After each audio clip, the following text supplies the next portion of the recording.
Manu ngabatalkeun kana puasa teh aya 7 nya eta nu kahiji diuk, 2 lumpat, 3 ngalungkeun duit kencring, kaopat sura seuri, kalima ngalamun, kagenep main Facebook atau WA-an, katujuh hitut.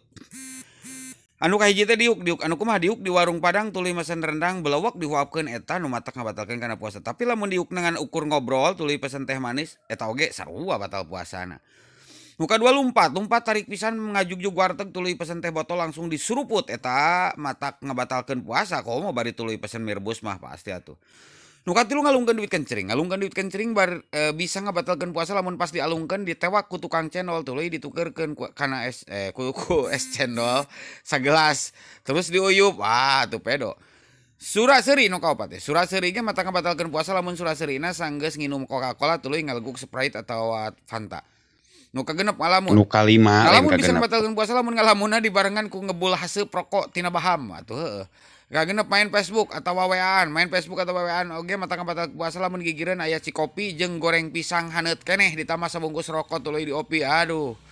7 hitut dihitut di jero cai bari teuleum terus ngaregot caina nya tuh. Atawa hitut sanggeus ngadahar kulub hui bisa dikategorikeun ngabatalkeun kana puasa, hitutna wae bisa ngabatalkeun wudu komo mun bari ngadahar kulub hui mah pasti batal puasana.